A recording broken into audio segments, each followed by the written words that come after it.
the first thing you want to do is go ahead and sign up as a manager for Side Action. After you've signed up, you'll be able to log in. Depending on whether we are on beta or not, logging in will bring you to the paid for dashboard or to the free dashboard. As you can see here, we are on the premium dashboard. This is the dashboard you gain access to after subscribing or while in the beta process after signing up. In here, you have three options: starting a new league side action, managing your existing league side action, and creating bowler accounts. This one is important since not every bowler is registered as a user on Bowler Pro. As a side action admin, you have the possibility to create accounts for them using their name and email address. If they wish to use their accounts, they can easily access them via their email address by resetting their password, but they don't have to. What I could recommend for you as a side action manager is that you grab your league sheet with all the participants and you enter them one by one. The software will know if one of them exists on Bowler Pro already and will alert you that that person is registered as a user. They'll simply go into the system and you'll be able to use them for side action as you wish without having to enter them every single time. Now, how to create a league. Creating a league for side action is very quick since you're only interested in the league name, the venue, and the start and end date, which would generate your weekly squads. So let's say this is Summer League. I know the venue is at the South Point.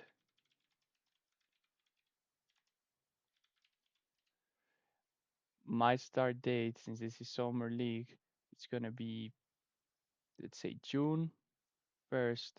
And then my end date, it's going to be somewhere around August 31st. You can see the suggestion of weekly squads. These are the squads that you will use for creating side events, taking in entries, and handling payout and finances, as well as printing results, cashiers, brackets, etc. Once a league is created, you'll be able to access it via managing league side action.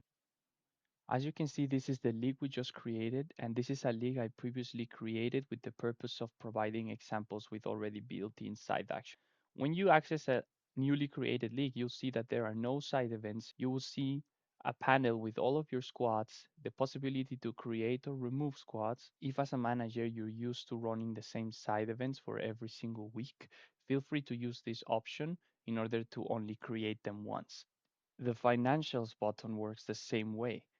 If you click this one, it will show you the financial breakdown for every single week.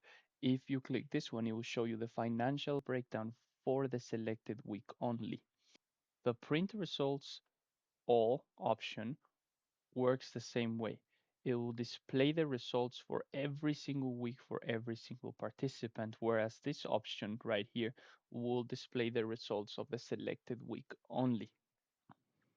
Now, let me provide a quick example of how this may look like or work with a simple side event. Let's say we are running 2 game side pots. This will have a cost of $10. They apply to these 3 games that our league consists of. Your league may have 4 games or 5 games. Normally they have 3 games, so we're gonna go with 3 games as an example. Let's say I don't want side pots for single games. I can go ahead and remove those. I only want a series side pot for game 1 and 2. You do not need to set a payout amount. The payout amount can be decided later. So we'll go ahead and say that 50% of the bowlers that enter are gonna win.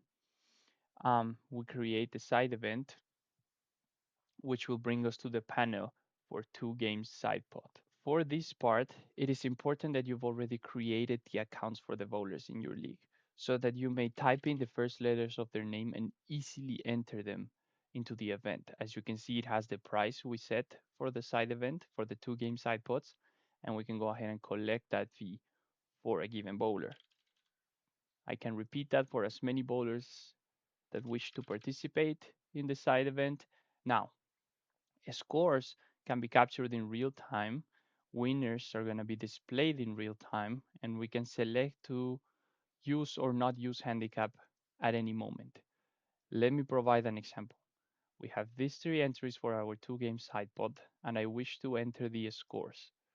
Here, I come into my score entering panel, which has as well live results, and I can choose the option to enter scores game by game. I can add an extra game if needed for a given week, or I can enter scores for all games. This gives me the possibility to quickly enter them.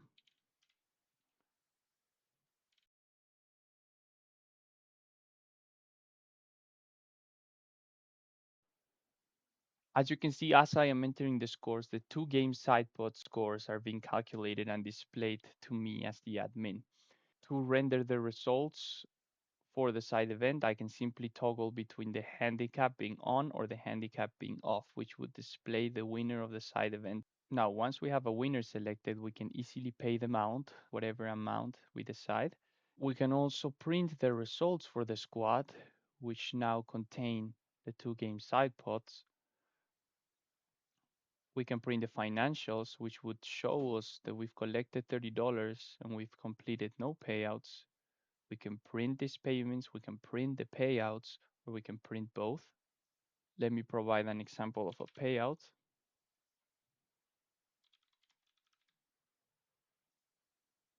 Now, if I go into my financials tab, I'll see that I've paid out $10, that I've collected 30, my balance is 20, and I can print both, or I can print the cashiers, which in this case is Daniel.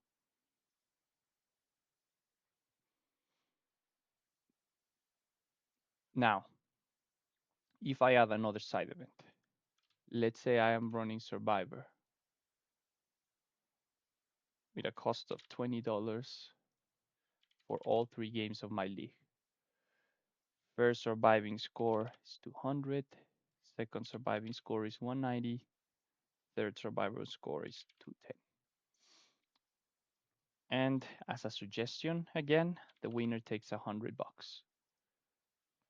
As we know already, this payout amount is optional. Here is our two game side pod. Here is Survivor. I can go into Survivor and take in the entries. As I take in the entries, I will see the live results rendering for each game and the survivors for each round. I can see the final cashiers, people that survived all three games. I can pay them out in the same way. I can open the scores tab and see the bowler that's missing scores. I can also see in real time the survivor rounds, the surviving bowlers, and the cashiers. And I can print the results for survivor along with the final cashiers. I can print the results for the squad, which now contain both of our side events. And as I've mentioned before, once a lot of weeks have progressed, I could print the results for every week in the same way. Before I demonstrate brackets, let me talk about setting the handicaps for the participating bowlers. I have two options. I can manually set handicaps for my bowlers based on my current league stats, whatever that may look like. Or if this is a league that had just started and I know what my handicap configuration is, the base average, the handicap percentage, if the handicap is calculated weekly, and if there is a league maximum, I can go ahead and set that configuration and save it, which would recalculate the handicap automatically for me every single week for my participants. Let's go ahead and see an example of bracket. In this case, we're going to add it to all.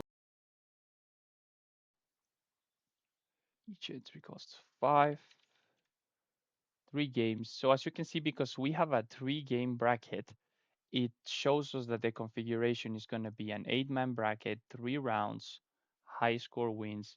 The seeding is going to be random. I can decide if the bracket is reversed or not. And my payout entries, which means how many entries are going to be paid out to each winner and to the admin of the bracket. So the normal configuration is 5 entries go to first place, 2 entries go to second place, and 1 entry stays with myself, the admin.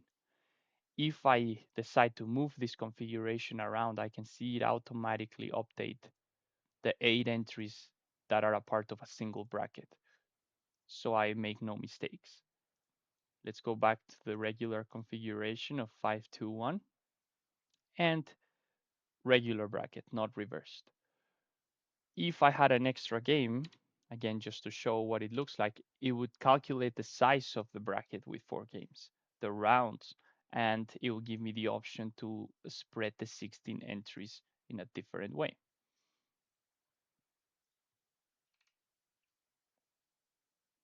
We add the side event, and now we'll see the bracket side event. This side event was added to every single week, $5 per entry. If we wanted to create a reverse bracket, create the side event, and I would recommend to type in the name reversed.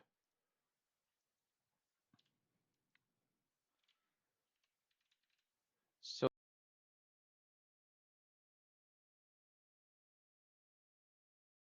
now, when I take in entries for brackets, it looks slightly different. Here, I have to say how many entries I'm taking per bowler.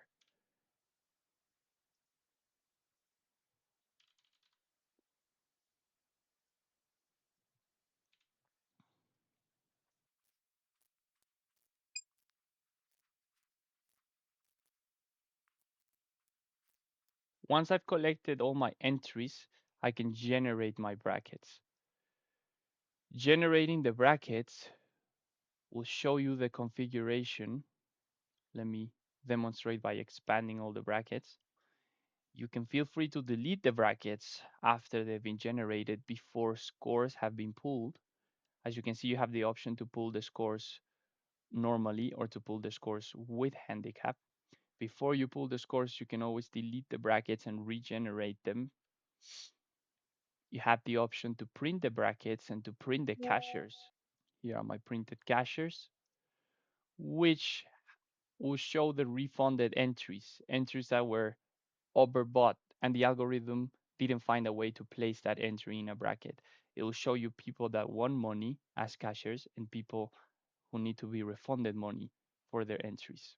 In this case, we haven't pulled scores, so there's only the refunded amount.